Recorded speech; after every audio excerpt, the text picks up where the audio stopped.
ನಮಸ್ಕಾರ ಪ್ರಿಯ ವೀಕ್ಷಕರೇ, ಮೂಲಧನ ಯೂಟ್ಯೂಬ್ ಚಾನಲ್ಗೆ ನಿಮ್ಮೆಲ್ಲರಿಗೂ ಆತ್ಮೀಯ ಸ್ವಾಗತ. ಹೊಸ ವಿಡಿಯೋಗಳಿಗಾಗಿ ಒಮ್ಮೆ ಸಬ್ಸ್ಕ್ರೈಬ್ ಮಾಡಿ ಮತ್ತು ಬೆಲ್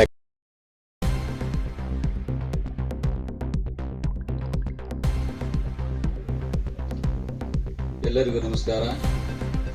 ಈ ಶುಭ ದಿನದ 76ನೇ ಗಣರಾಜ್ಯೋತ್ಸವದ ಶುಭಾಶಯಗಳನ್ನು ತಮ್ಮೆಲ್ಲರಿಗೂ ತಿಳಿಸ್ತಾ, ಈ ಒಂದು ಶುಭ ಸಮಾರಂಭಕ್ಕೆ ನಮ್ಮ ಒಕ್ಕೂಟದ ನಾಮನಿರ್ದೇಶಕರಾದ ಕೆ ರೇವಣ್ಣರವರೇ, ವ್ಯವಸ್ಥಾಪಕ ನಿರ್ದೇಶಕರಾದ ರಾಜ್ಕುಮಾರ್ ಅವರೇ, ಹಾಗೂ ನಮ್ಮ ಚಾಮಲ್ನ ಎಲ್ಲ ಸಿಬ್ಬಂದಿ ವರ್ಗದವರೇ, ಅಧಿಕಾರಿಗಳೇ, ಮಾಧ್ಯಮ ಮಿತ್ರರೇ, ನಾವೆಲ್ಲರೂ ಕೂಡ ಸಣ್ಣತನದಿಂದಲೂ ಕೂಡ ಕೇಳಿದೀವಿ, ಆಚರಣೆ ಮಾಡ್ಕೊಂಡು ಬಂದಿದ್ದೀವಿ. ಗಣರಾಜ್ಯೋತ್ಸವ, ಸ್ವಾತಂತ್ರ್ಯ ದಿನಾಚರಣೆ ಎಲ್ಲವನ್ನು ಕೂಡ ಇದನ್ನ ಸಾಕಷ್ಟು ಶ್ರಮಜೀವಿಗಳು, ತ್ಯಾಗಿಗಳು, ದೇಶ ಭಕ್ತರು ದೇಶಕ್ಕಾಗಿ ತಮ್ಮ ಒಂದು ಸರ್ವಸ್ವವನ್ನು ಮುಡುಪಾಗಿಟ್ಟು ನಮ್ಮನ್ನೆಲ್ಲ ಈ ಒಂದು ಜಾಗಕ್ಕೆ ತಂದು ಈ ಒಂದು ಆಚರಣೆಗಳನ್ನು ಮಾಡ್ಲಿಕ್ಕೆ ಅವಕಾಶ ಮಾಡಿಕೊಟ್ಟಂತ ಎಲ್ಲರನ್ನು ಈ ಒಂದು ಶುಭ ಸಮಯದಲ್ಲಿ ಸ್ಮರಿಸುತ್ತಾ, ಈ ಗಣರಾಜ್ಯೋತ್ಸವದ ಉದ್ದೇಶಗಳು ತಮ್ಗೆಲ್ರಿಗೂ ಗೊತ್ತಿದೆ. ಲಾಹೋರ್ನಲ್ಲಿ 1929ರಲ್ಲಿ ಕಾಂಗ್ರೆಸ್ ಒಂದು ಸಮಿತಿಯನ್ನ ಮಾಡಿ, ಆ ಸಮಿತಿ ಒಂದು ನಿರ್ಧಾರಗಳನ್ನ ತಗೊಂಡು 1930ರಲ್ಲಿ ಜನವರಿ 26ರಂದು ಲಾಹೋರ್ನಲ್ಲಿ ಧ್ವಜಾರೋಹಣ ಮಾಡಿದಂತ ದಿನ ಇವತ್ತು. ಆ ದಿನವನ್ನ ನಾವೆಲ್ಲರೂ ಕೂಡ ಸ್ಮರಿಸಬೇಕಾಗಿದೆ. ಅದೇ ರೀತಿ ನಮಗೆ ಸ್ವಾತಂತ್ರ್ಯ 1947ರಲ್ಲಿ ಸಿಕ್ಕದಂತ ನಂತರದಲ್ಲಿ ನಮಗೆ ಮಹಾ ಗ್ರಂಥವನ್ನ ಬರ್ಕೊಟ್ಟಂತ ಮಹಾತ್ಮ, ಸ್ವಾತಂತ್ರ್ಯ ತರಬೇಕಂತಂದ್ರೆ ಸಾಕಷ್ಟು ಶ್ರಮ ಪಟ್ಟಂತ ಮಹಾಗಣ್ಯರು, ಮಹಾತ್ಮರನ್ನ ನಾವು ಇವತ್ತು ನೆನೆಸ್ಕೊಳ್ಳುವಂತ ದಿನ. ಸಾಕಷ್ಟು ಹುತಾತ್ಮರಾಗಿದ್ದಾರೆ, ಸಾಕಷ್ಟು ಶ್ರಮವನ್ನ ಪಟ್ಟಿದ್ದಾರೆ. ಅವರ ಸುಖ ಮತ್ತೆ ಅವರ ಒಂದು ಯಾವುದೇ ಲೆಕ್ಕಿಸದೆ ಅವರು ಒಂದು ತ್ಯಾಗವನ್ನ ಮಾಡಿ ನಿಮ್ಮೆಲ್ಲರಿಗೂ ಇವತ್ತು ನಾಡಿನ ಉದ್ದಗಲಕ್ಕೂ ಒಂದು ವಿಶೇಷವಾದಂತಹ ಒಂದು ದಿನವನ್ನ ಆಚರಣೆ ಮಾಡ್ಲಿಕ್ಕೆ ಅವಕಾಶ ಮಾಡಿಕೊಟ್ಟಂತ ಎಲ್ಲರನ್ನೂ ಕೂಡ ಇವತ್ತು ನಾವು ಸ್ಮರಿಸಿಕೊಂಡು ನಮ್ಮ ಜವಾಬ್ದಾರಿಗಳನ್ನ ನಾವು ಮಾಡಬೇಕಾಗಿರೋಂತ ಒಂದು ನಿಟ್ಟಿನಲ್ಲಿ ನಾವು ಹೋಗ್ಬೇಕಾಗಿದೆ ಬಂಧುಗಳೇ. ಈಗಾಗಲೇ ನಮ್ಮ ವ್ಯವಸ್ಥಾಪಕ ನಿರ್ದೇಶಕರು ಸಾಕಷ್ಟು ವಿಚಾರಗಳನ್ನ ಹೇಳಿದ್ರು. ಅದಕ್ಕೆ ಪೂರಕವಾಗಿ ನಮ್ಮ ರೇವಣ್ಣವರು ಮಾತಾಡಿದ್ದಾರೆ. ನಾವು ನೀವೆಲ್ಲ ತಿಳ್ಕೋಬೇಕಾದದ್ದು ಸಾಕಷ್ಟು ಇದೆ ಅಂತ ನನ್ನ ಭಾವನೆ ಅನ್ನಿಸ್ತಾ ಇದೆ. ಸ್ವಾತಂತ್ರ್ಯವನ್ನ ತಂದುಕೊಟ್ಟಂತವ್ರಿಗೆ ಮತ್ತೆ ನಮ್ಮ ಸಂವಿಧಾನವನ್ನ ಬರೆದು ಎಲ್ರಿಗೂ ಸರ್ವ ಸಾಮಾಜಿಕವಾಗಿ ಎಲ್ರಿಗೂ ನ್ಯಾಯ ದೊರಕಿಸಿದಂತ ಗಣ್ಯಮಾನ್ಯರಿಗೆಲ್ಲ ನಾವು ಗೌರವ ಸಲ್ಲಿಸಬೇಕು ಅಂತ ಹೇಳಿದ್ರೆ ನಮ್ಮ ಕಾಯಕ ನಿಷ್ಠೆ ಅತ್ಯುತ್ತಮವಾಗಿರ್ಬೇಕು.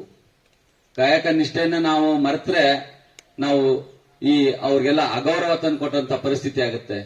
ಪ್ರಜಾಪ್ರಭುತ್ವದಲ್ಲಿ ನಮ್ಮ ಪಾತ್ರಗಳೇನು, ಪ್ರಜಾಪ್ರಭುತ್ವದಲ್ಲಿ ನಾವೇನ್ ಕೆಲಸ ಮಾಡಬೇಕು, ನಾವೇನ್ ಮಾಡಿದೀವಿ ಅನ್ನೋದ್ರ ಬಗ್ಗೆ ನಮ್ಗೆ ಅರಿವು ಮೂಡಿದ್ರೆ ನಾವು ಯಾರ ಕೈಲೂ ಹೇಳಿಸ್ಕೊಳ್ಳೋದು ಅಗತ್ಯತೆ ಇರೋದಿಲ್ಲ. ನಮ್ಮ ಜವಾಬ್ದಾರಿತನಗಳು ಏನಿದೆ, ಯಾಕಂದ್ರೆ ಪ್ರಭಾಪ್ರಭುತ್ವದ ಒಂದು ಅಂಗ ನಾವುವೇ.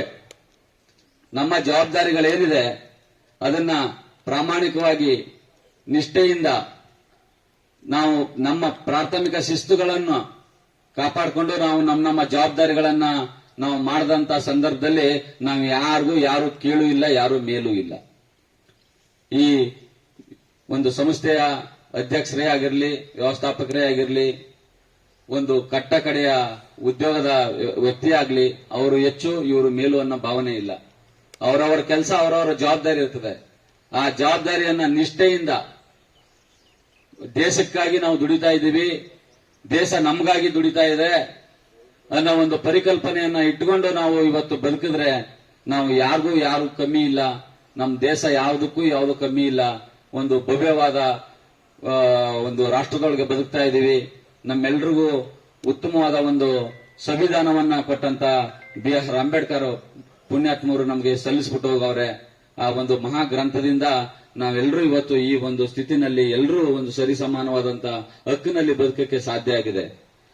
ಈಗ ಇವತ್ತು ತಾವೆಲ್ಲರೂ ಕೂಡ ಇಲ್ಲಿ ಒಂದು ಸ್ಥಾನಮಾನಗಳನ್ನ ಗಿಟ್ಟಿಸ್ಕೊಂಡಿದೀವಿ. ನಾನು ಕೂಡ ಈ ಸ್ಥಾನಮಾನಗಳನ್ನ ಗಿಟ್ಟಿಸ್ಕೊಂಡಿದೀವಿ ಅಂತ ಹೇಳಿದ್ರೆ ಬಾಬಾ ಸಾಹೇಬ್ ಅಂಬೇಡ್ಕರ್ ಅವರು ಬರ್ಕೊಟ್ಟಂತ ಒಂದು ಸಂವಿಧಾನ. ಈ ಸಂವಿಧಾನಕ್ಕೆ ನಾವು ಗೌರವ ಕೊಡ್ಬೇಕಂತ ಹೇಳಿದ್ರೆ ನಾವು ಪ್ರಾಮಾಣಿಕವಾಗಿ ನಿಷ್ಠೆಯಿಂದ ನಮ್ಮ ಕರ್ತವ್ಯಗಳ ಬಗ್ಗೆ ಜವಾಬ್ದಾರಿಯುತವಾಗಿ ನಾವು ದುಡಿದ್ರೆ ಮಾತ್ರ ನಾವು ಅವ್ರಿಗೆಲ್ಲ ಕೊಟ್ಟಂತ ಗೌರವ ಆಗುತ್ತೆ. ಅವ್ರು ಕೊಟ್ಟಂತ ಸ್ಫೂರ್ತಿಗೆ ನಾವು ಒಂದು ದೀಪವನ್ನು ಬೆಳಗಿಸ್ಕೊಂಡು ಹೋಗಕ್ಕೆ ಸಾಧ್ಯ ಆಗುತ್ತೆ. ಇಲ್ಲ ಅಂತ ಹೇಳಿದ್ರೆ ನನ್ನ ಜವಾಬ್ದಾರಿ ಏನಿದೆ, ಈಗಾಗಲೇ ನಮ್ಮ MD ಅವ್ರು ಹೇಳ್ದಂಗೆ ಅವ್ರ ಮೇಲೆ ಇವ್ರು ಹೇಳೋದು, ಇವ್ರ ಮೇಲೆ ಅವ್ರು ಹೇಳೋದು, ಯಾರೋ ಒಬ್ಬರಿಗೆ ಎದುರೋದು ಆ ಅವಶ್ಯಕತೆ ಇಲ್ಲ.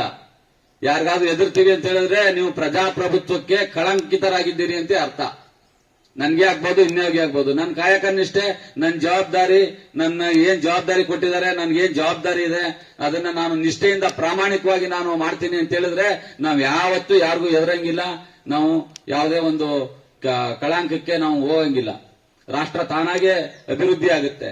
ನನ್ನ ಕಾಯಕ ನಿಷ್ಠೆ, ನನ್ನ ಜವಾಬ್ದಾರಿಯನ್ನ ಮರೆತ್ರೆ ದೇಶ ಹಾಳಾಗಕ್ಕೆ ಅವಕಾಶ ಆಗುತ್ತೆ ವಿನಃ ಇನ್ಯಾವುದೂ ಆಗೋಕೆ ಸಾಧ್ಯ ಇರೋದಿಲ್ಲ.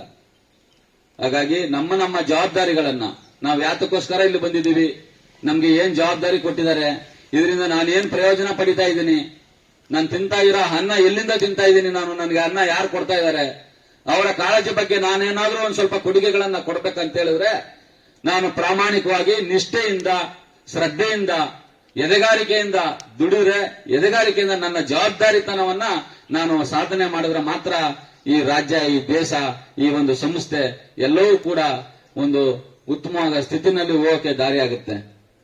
ನಾವು ಕಳಂಕಿತರಾದ್ರೆ, ಮೈ ಮರೆತ್ರೆ, ಸೋಮಾರಿತನ ಆದ್ರೆ ಜವಾಬ್ದಾರಿಗಳನ್ನ ಇಲ್ಲಿ ಕಾರಣ ಯಾವ್ದಾದ್ರು ಒಂದು ವ್ಯವಸ್ಥೆ ಹಾಳಾಗಿರೋದಕ್ಕೆ ಕಾರಣಗಳನ್ನ, ಸಾವಿರಾರು ಕಾರಣಗಳನ್ನ ಹೇಳ್ಬೋದು.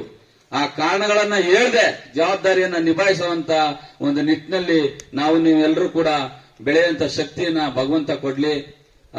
ನಮ್ಗೆ ಸ್ವಾತಂತ್ರ್ಯ ತಂದು ಕೊಟ್ಟಂತ, ಸಂವಿಧಾನ ಕೊಟ್ಟಂತ ಎಲ್ಲ ಮಹಾತ್ಮರಿಗೂ, ಹುತಾತ್ಮರಿಗೂ ನಾವು ಈ ಒಂದು ಇದ್ರ ಮುಖಾಂತರವಾಗಿ ನಾವು ಅವ್ರಿಗೆ ಗೌರವ ಸಲ್ಲಿಸುವಂತ ಒಂದು ಶಕ್ತಿಯನ್ನ ಕೊಡ್ಲಿ ಅಂತ ಹೇಳ್ತಾ ಈ ಸಭೆಗೆ ಆಗಮಿಸಿ ನನಗೆ ಮಾತನಾಡಲಿಕ್ಕೆ ತಾವೆಲ್ಲರೂ ಅವಕಾಶ ಮಾಡಿಕೊಟ್ಟಂತ ಎಲ್ರಿಗೂ ವಂದಿಸ್ತಾ ನನ್ನ ಮಾತನ್ನ ಮುಗಿಸ್ತಾ ಇದ್ದೀನಿ. ಮತ್ತೊಂದು ಸುದ್ದಿಯೊಂದಿಗೆ ತಮ್ಮನ್ನ ಮತ್ತೆ ಭೇಟಿ ಆಗ್ತಿರ್ತೀವಿ. ಅಲ್ಲಿವರೆಗೂ ಮೂಡೋದನ್ನ ಎಲ್ಲ ವಿಡಿಯೋಗಳನ್ನ ನೋಡ್ತಾರೆ. ನಮಸ್ಕಾರ.